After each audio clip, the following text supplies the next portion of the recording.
After the first weekend of regular season hockey, this episode is going to be nothing about bounce backs as the Hurricanes and the Wolves look to turn around their home opener losses into wins this upcoming weekend. That and so much more on a Monday edition of Locked On Hurricanes.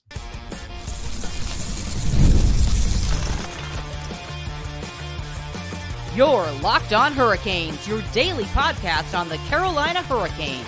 Part of the Locked On Podcast Network, your team every day. Welcome to a Monday edition of Locked On Hurricanes, your team every day, part of the Locked On Podcast Network.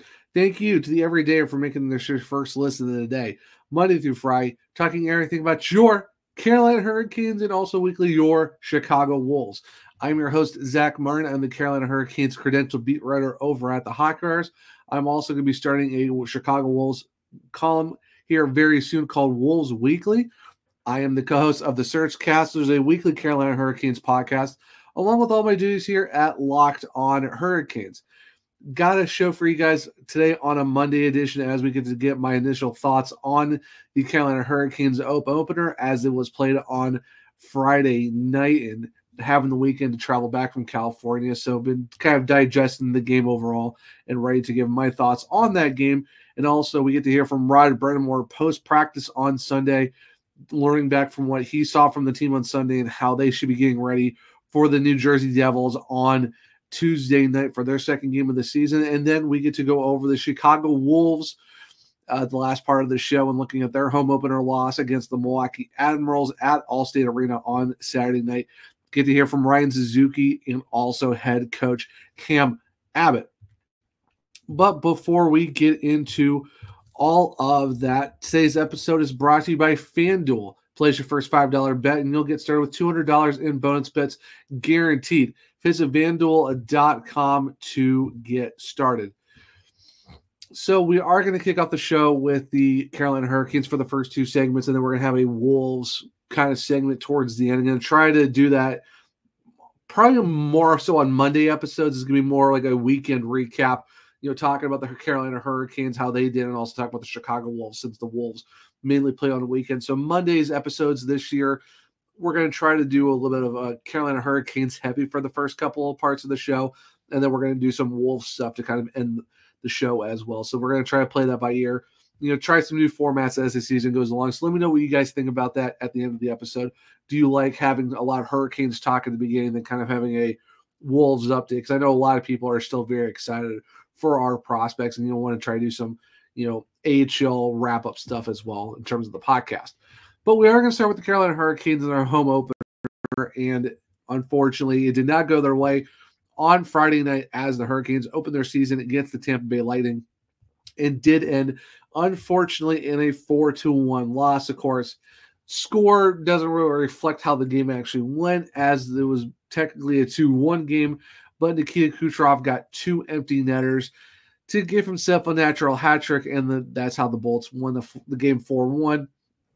When, if you really look at it, it was a 2-1 game, but with empty netters, you know how that usually goes.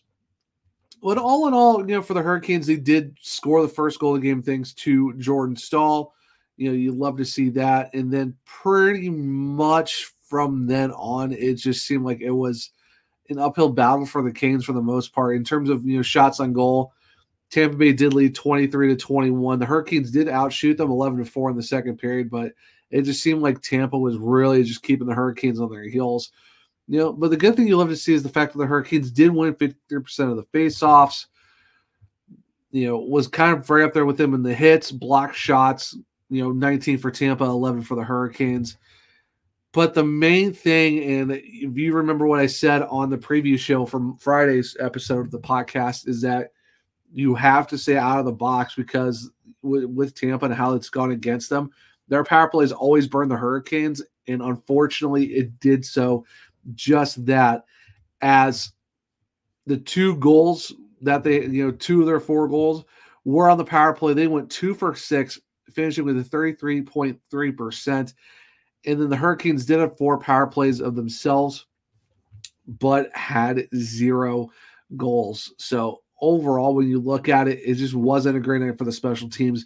Going 0 for 4, and of course, it's understandable when you're looking at the power play units, which are kind of, it's their first real live action game together.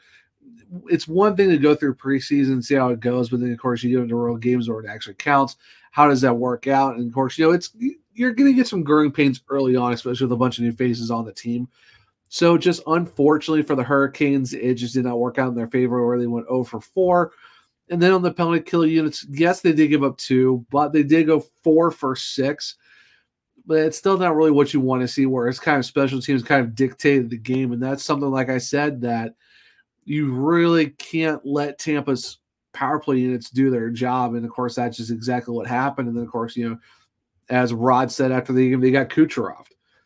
Can't give a guy like Nikita Kucherov 3 goals. Yes, 2 of them were empty netters, but he imposes well on the Canes, and unfortunately, scored goals when it was really necessary for them, and that's how you got to a point where it just did not work out on your end, where it's just you don't want to give Kucherov a 4-point night where he got a point in every single aspect of the game, and just overall, it's not just really something you want to see in terms of if you're the Hurricanes. Jordan, like I said, Jordan Staal gets the first goal of the game. Braden Point, ties it in the second on the power play. Then Nikita Kucherov in the third period got his power play goal. Then he got 2 empty netters. So he got all of his goals in the third period. And like I said, 2 of them were empty netters. But before the empty netters, it was 2 power play goals that what got you. And that's kind of the thing where we saw it last year. They had a slow start to the penalty kill units and stuff like that. And it's definitely a learning curve for the Canes, especially how it's going to be this year with the train. We all know it's going to be a transition year. We all know it's going to be, the Hurricanes in terms of the roster took a slight step back. It's going to take a little while for these guys to gel. And I know a lot of people are upset because it wasn't the effort that you were wanting to see out of this team, where on paper it's 4-1, but when you look at it past the empty netters, like I said, it's 2-1. Yeah, you gave up 2 power play goals. And that was basically it for the Bolts. So 5-on-5 wise, the Hurricanes played really well, all things considered, in terms of keeping the Lightning off the board. It's just, like I said, it's can't give a power play unit like that, especially Tampa's that many chances. And we've seen in the last few years of how just good that power play unit is, and it just burns the Canes every time. Like, we all remember the 9-1 game where that was exactly the same case, and that's what happened on Friday night for the Canes. It's just something you really got to hope that they kind of buckle down on and get better with, because you really don't want to go through that process again we saw through October and November last year, where the penalty kill was just getting overworked by too many penalties and just getting absolutely killed, and you don't want to start the season really slow on. So it's hopefully something you can kind of see them having a turnaround on. But yeah, it's hard to see, especially when you're kind of, it's the home opener. Everyone's really excited, raise up for the Canes. Got some new faces, got, Shane Gostisbehere came back and stuff like that too. But overall, it's a very tough night for the Carolina Hurricanes, where you go in there, you're excited, and you kind of drop a game like that, where, like I said, the scoreboard doesn't really reflect how the game went. But when you look at the fact that, Jordan Staal, William Carey got the only points for the team, plus minus. Carey and Martinick were plus ones. That was really about it in terms of just how that all broke down for them. But like I said, the one thing you can kind of be happy about is the fact that when you look at the faceoff percentage, not bad, all things considered, when you look at that as well, because Jack Drury was 72.7%, Jordan Staal was 66.7%, Sperry Kotkaniemi 62.5%. I mean, you love to see that from your second line center. Played over 17 minutes on Friday night for the Canes, especially since he's your second line center. Had 21 shifts in the game. Sebastian Aho wasn't his greatest night in the faceoff dot. 35.7% was a -2, along with Seth Jarvis. But of course, when you look at the minuses, a lot of those were due to being on the ice for empty net goals. So there's really nothing you can do about that. Hits wise, Dmitry Orlov had 3. Jalen Chatfield had 2. Frederick Anderson in the game saved 19 of 21, had a .905 save percentage. And when you look at the goals, they were both power plays, unfortunately. So it's just like I said, it's game one, and I even said it too on social media. It's game one. I know a lot of people are going to be upset about it, but it's like it's not the season's over or this team is terrible. It's stuff like that. It's like I said, it's growing pains for a new team this early on. So it's just one of those things where you have to take it by game basis, see how the season goes. And the main thing is everyone says is how are teams doing by American Thanksgiving? And that's kind of where the bench point is of how is your season going to be? Is it going to be bad? Is it good? Is it going to be in between? So that's the thing I also need, like fans need to think about too, is the fact that you're talking game one into a season where your forward core is changed. You got new defensive pairings. It's going to be a process. It's going to be some growing pains for, like I said, early on. And, we just really got to see how the team is going by American Thanksgiving and going from there. So I know it's definitely going to be tough. It's not something you want to see when you're going into a new season. A lot of people your expectations aren't really high. So it's Tampa. Like I said, the silver linings, if it wasn't for the power play, the opportunities that the Tampa got, Carolina did a decent job, all things considered. Like I said, 5-on-5 play. They were 1-0. Special teams just kind of what did the Hurricanes in, especially like we saw from the beginning of last season. So it's just something to grow on, kind of get a bounce back, get ready for Tuesday against the Devils, bounce back, get the W, get back in the win column, get the mojo rolling again, and then just going on from there. So it's just knowing, looking at the tape, we're going to hear from Rod Brind'Amour in second part of the show, just looking at the tape, know what you need to get better at, and just roll into Tuesday and just get back in the win column. That's all you can really do to remedy that feeling of losing your home opener. But we still got 81 games. That is so many games left in the regular season. So I'm not really worried about it. I'm not in the panic button right now. It's just it's one of those things. We got Kucherov and it stinks, but you got to, you got to understand it's a long season. It's not one game. Yes, it wasn't great in terms of, the shot selections weren't really there.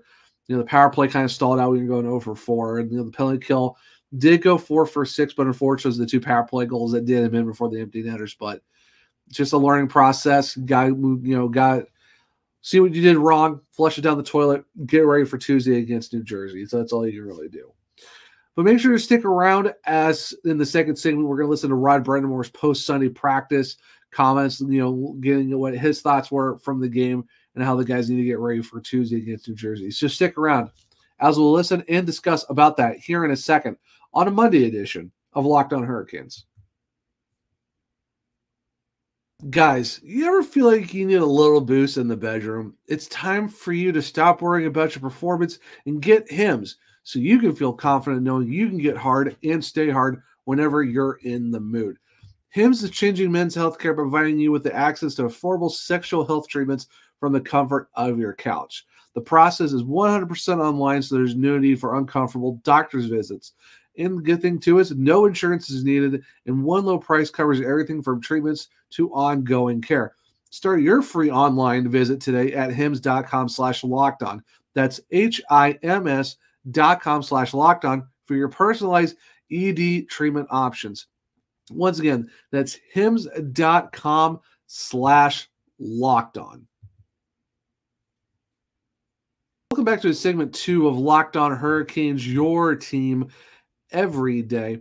And like I said, at the end of segment 1, we're going to be jumping into the press conference with Rod Brind'Amour that was post-practice on Sunday, getting his thoughts from after looking at the tape from Friday night's home opener loss, getting what his thoughts are on that, and so much more. So without further ado, let's jump into the press conference with Rod Brind'Amour. Upon a rewatch, did you have any other thoughts about game 1? Yeah, not really. It's pretty much how I felt. We definitely got room to get better there. In really every area, so that was it. Is it a challenge to, you've played one game, now you have this gap again, and by the time you get to New Jersey, they will have played 5 games. Yeah. I mean, they'll be on the back end of a home and home, or a back to back. But yeah, I mean, it's not ideal. This is early in the year is when you want to play, but I mean, we'll make excuses. I mean, it is what it is. It's got to get her going, and I mean, we'll get in a rhythm at some point, but we got to get there sooner than later. Go ahead. The impression, at least that I got, was you were kind of pushing the guys a lot, especially early in practice, getting them going really fast, and especially on those odd man rushes. Did you feel like that was something you wanted to really stress today? Well, that's pretty much how we practice every day. There's nothing different than what we were stressing. Just we got to be, sharper. And we've had good practices and training camp was good. It just, we just got away from it a little bit in that game. I felt like almost sometimes you try to do too much, and it clearly wasn't working. Have you been watching games around the league? And I wonder if you have any early season impressions on anything that looks any different to you than usual. No, everybody comes out of the gate with a great feeling, and they're all playing it hard. And this is how it starts, and you got to stay with the pack here early. What can in practice, when a player is scoring a lot of goals, it's different from a game, obviously, but you see Brent, you see Seth, you see Natchi scoring a lot in practice. Does that give them any extra confidence? Can that give them confidence? Confidence comes from preparation, and so, that's part of it. But the guys are just having fun. I mean, they work hard. They should enjoy what they're doing. So, that's all part of being confident. Confidence, being ready to go, and knowing that you put in the work.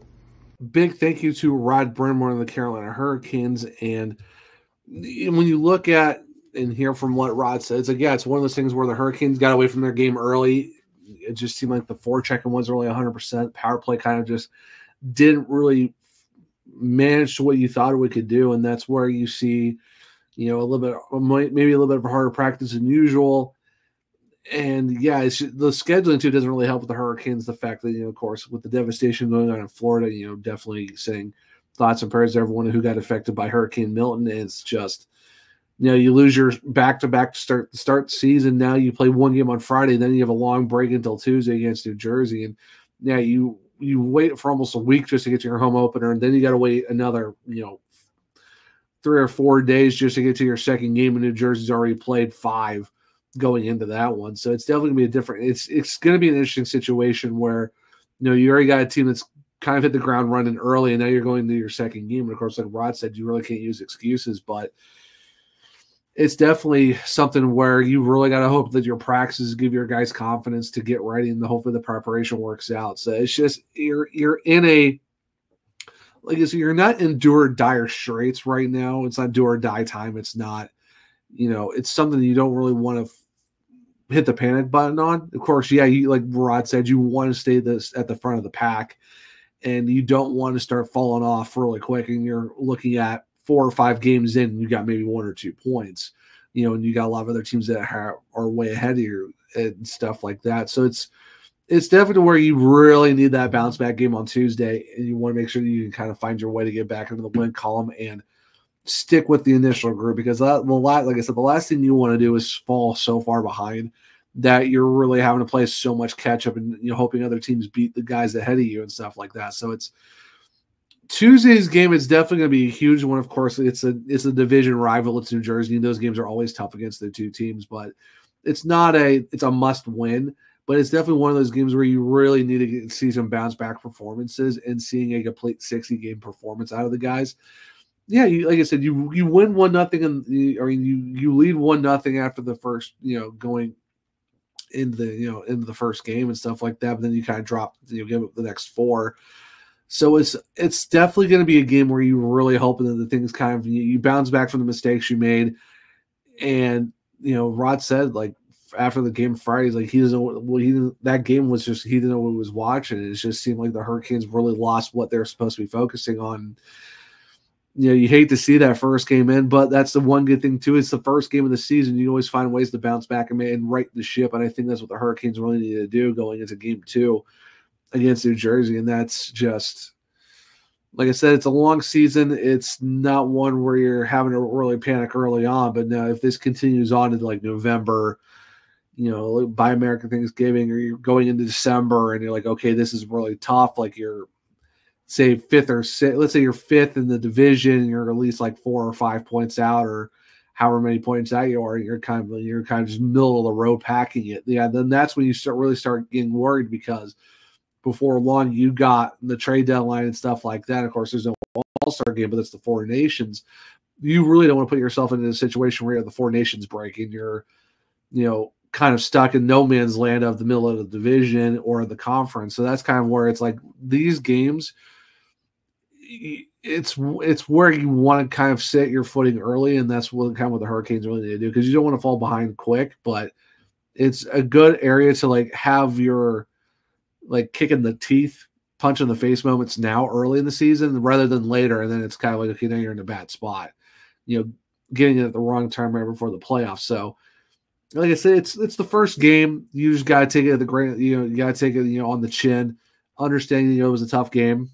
You could have wished you would want that one back, especially for a home opener, but all you got to do is just focus on Tuesday, get ready for New Jersey, and kind of figure it out and go from there. So it'll be very interesting to see how the Hurricanes do against the New Jersey Devils. But of course, for Tuesday's episode, we will preview, going into that Tuesday night game against the New Jersey Devils, what possible lines we could see. I know there was a big change, because we thought it was going to be Roslovic with Aho and Jarvis, and it turned out it was Fetch, Aho, and Jarvis. Of course, those lines have been kind of together throughout practice over Saturday and Sunday. So it'll be interesting to see what the Carolina Hurricanes do going into Tuesday night. But of course, we'll preview all of that for Tuesday's episode. But like I said, just take this off the chin, take your kick in the teeth early, and then just bounce back and rebound and get ready for game 2, and hopefully get that W against the New Jersey Devils on Tuesday night.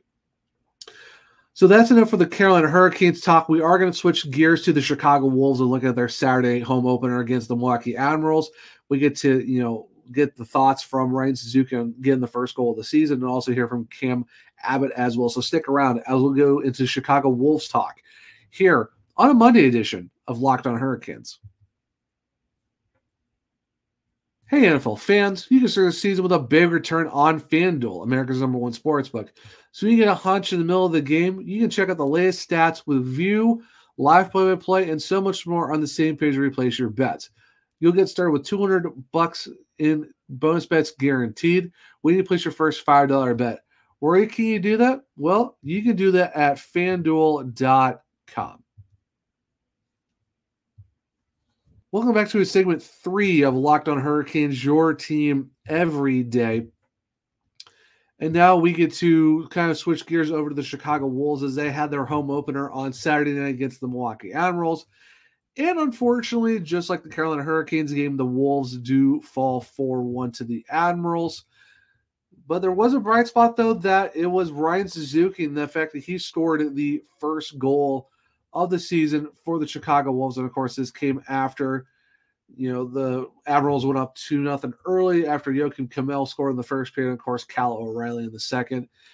In terms of the power play, the Chicago Wolves did get a power play goal, on their first of 6 chances. But the Milwaukee Admiral did also get one themselves, but of course they had 3 power play chances. So, in terms of the fact that the Wolves penalty killers went 2 for 3, while the power play unit went 1 for 6. In terms of shots on goals, the Wolves were putting up a heavy barrage on the Admirals, 32-21 throughout the entire game. And of course, they had 13 in the second and 11 in the third period alone. But unfortunately, like I said, the only goal from the Wolves was Ryan Suzuki for his first of the season on the power play, and it was assisted by Alexei Himmelsalmi and Ty Smith. Ryan Suzuki did get the third star of the game. Cal O'Reilly for the Admirals got the first star. He had a goal and 3 assists, so he capitalized on all 4 points for that team, along with the Vinny. So it's just one of those things. When of course in net was Spencer Martin. He saved 17 of 20, allowing 3 goals. One of them was an empty netter, so he only gave up 3 in the process. But it's one of those things where you're the Wolves. You would love to come home to Allstate Arena first game of the season. It's Adopt a Dog night. They got the A team back together. If you know from past episodes with the on Wolves Wednesdays. But it's one of those things where you would love to see a huge win from your team, and of course it didn't really work out that way. It's just Cal O'Reilly and those guys just, the Admirals put up a good effort. We knew they were going to be a tough team coming in because, talking to Jason Shaver, you can, and even, Andrew Rinaldi, that's one of those things where the Milwaukee Admirals are always a tough team, and, they kind of show their, why they're still one of the main powerhouses in the Central Division. Of course, it's the first game with all the guys in the Chicago Wolves back together, especially with all the prospects that came in. It's Cam Abbott's first game as head coach. And, it's like I said, just with the Hurricanes, it's a growing process.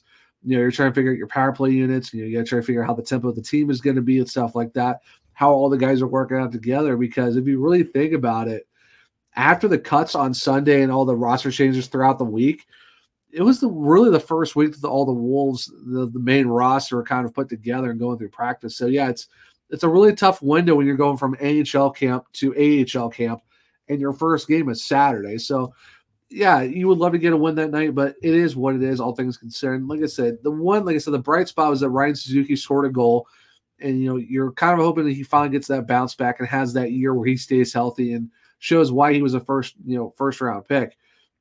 And even after the game, they talked to Ryan Suzuki where he said, we just didn't capitalize on our chances, but as long as you're getting the chances, they're eventually going to go in. You start to worry when you stop getting the chances, not when they're going in. And he's right, though, because like I said, when you look at where the points were in terms of the shots, at least 32-21. So, yeah, you're putting a barrage of shots on, and there were quality chances. It's just unfortunate it didn't work out where the puck didn't go in the back of the net. But like Ryan said, the last thing you really want to do is just go into the game and kind of just shut off and just let the other team run havoc on you. So the fact that it was kind of, you saw the effort from the Wolves. They were trying, they're putting up chances. It's just unfortunately they couldn't figure out the goaltender, and it turned into a game where, yeah, you lose 3-1. More than anything else, you lose 3-1 outside of the empty netter, but nothing you can really do about that. And you got to give shots to Matt, stick taps to Matt Murray. Save 31-32, let him one goal. Nothing else you can do about that. And like I said, you got to look at just Cal O'Reilly putting up 4 points. Guy was feeling it that night. And even when Ryan Suzuki even talked about his first goal, he said he most saw me, knows the boards are lively. We talked about it at the morning skate, and he put it in a perfect spot, and it shot right out to me. I looked for a hole and made a quick decision to shoot it, and luckily enough, it went in. So, it's awesome to see that Ryan Suzuki got on the board for the first goal of the season, scored the first goal for the Chicago Wolves, and was on the power play. So that's a lot of high notes to look on outside of the loss. But it's just a situation, like I said, where it's a lot of the rosters coming together for the first time. It's the first year of being back as affiliates. They're trying to fill the guys out. Cam's its first, game as head coach. So, and just how the schedule is so tight in terms of training camps and practices and stuff like that, it is what it is. But you do get a little bit of a break before they go play the Hershey Bears later this week. And it's just one of those things where, it's the first game. There's a lot of more hockey left to go over. But when talking about Cam Abbott, he goes, I'm obviously disappointed we lost, but there was a lot of good things in the game. I liked our energy, and I thought our guys worked hard and outchanced Milwaukee. We'll build on the positives and get better from here. And he's right. Yeah, it wasn't this game they wanted to have to start out, but the chances were there. The energy was high. It's just, like I said, you take out the positive you score on the power play. It's Ryan Suzuki's first goal. Hopefully he stays healthy this year. And you got to hope that they can just kind of carry momentum and go to practice and get ready, because their next game is going to be in Hershey against the 2-time defending champions on October 9th, and that is going to be a 6 p.m. Central game, 7 Eastern. But it's one of those things where, you just got to take from the positives and learn it's their first game together as a group, see how it works out, and just get ready through practice and get ready to go for the 19th. And that's all you can really do right now. So. It's good to see that some things are working out in terms of those guys and see what they can do. And of course, you look at the roster. Felix Unger-Storm is the first line center. He's got Bradley Nadeau next to him. Rod Brind'Amour is the second line center. Of course, he's paired up with Josiah Slavin.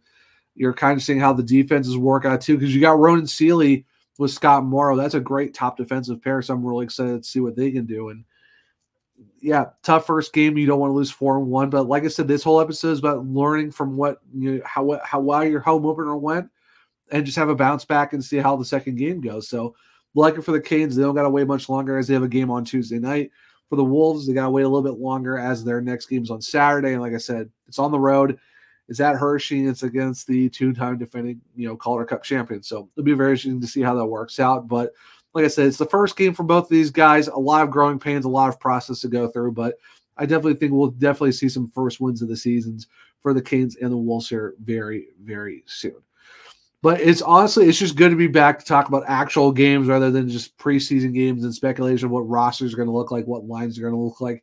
Now we're actually talking about games. We're not talking about just practice. We're talking about games. So it's definitely good to get the first games out of the book, kind of looking back on, giving thoughts, and just hoping to see what comes up as we get more into the season as the year rolls on.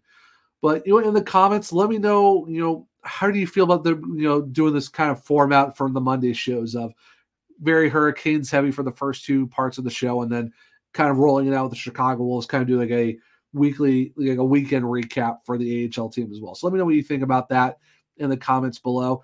If you're going to keep up with anything that I'm doing with the Carolina Hurricanes and Chicago Wolves coverage, you can check that out at thehockeywriters.com. Of course, I have a link tree in my bio, and you can find that at OneTrueZach on X if you want to check out all the articles I've got going on, especially with the Hurricanes and Wolves week, who will be starting here very, very soon. You can also go follow the podcast at @LA_Hurricanes. I do have links to my other podcast, which is the Searchcast. You can just look at that on all podcast platforms and on YouTube. And for this show, there are links to where you can listen to the podcast on podcast platforms, or you can just go look it up wherever you listen. Make sure to leave a 5-star rating and review, because if you do, I might just read it on the show. In terms of YouTube, just go search Locked On Hurricanes. Make sure to subscribe. Hit the bell notification to make sure you don't miss the show. Hit the thumbs up button and let me know if you liked the show as well. Like I said, let me know in the comments how do you feel about this being the possible Monday format. And let me know some of your positives that you kind of like stood out from the Hurricanes and the Wolves games, if you're able to catch one or both of them. Make sure to share this podcast with all their everydayers so that way other Caniacs become everydayers just like you, because we are over 1,000 subscribers, and we're going to keep that ball rolling in terms of that. But I hope everyone enjoyed this Monday episode of Locked On Hurricanes. Hope everyone enjoys their Monday. And until next time, as always, let's go Canes and let's go Wolves.